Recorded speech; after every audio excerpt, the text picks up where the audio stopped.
As augas da Dársena Comercial acollerán este vindeiro domingo a partir das 10:30 da mañá, quinta edición da Bandeira de Bateis Concello da Pobra. A regata está organizada polo Club de Remo Puebla e nela tomarán parte ao redor duns 14 equipos de zona norte. A proba vai se desenvolver no Peirao Comercial, no campo de regatas, que é un dos mellores que hai a nivel galego. Ás 10:30 da mañá van a participar sobre 14 clubs, máis ou menos da zona, e se conta con ter cerca de 600 remeiros e remeiras aquí ese día no noso concello.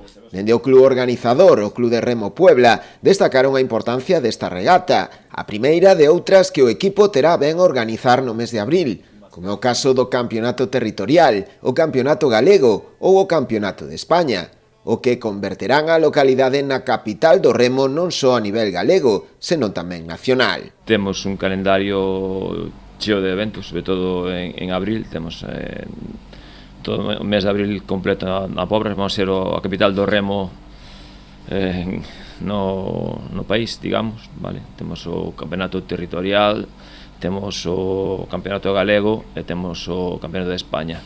3 fines de semana consecutivos no que iremos medrando, digamos, en importancia de competición, número de equipos e na distancia dos equipos que veñen. Empezaremos con equipos da Coruña, seguiremos con equipos de toda Galicia e por último no Campeonato de España virán equipos de toda a cornisa cantábrica, incluso un catalán.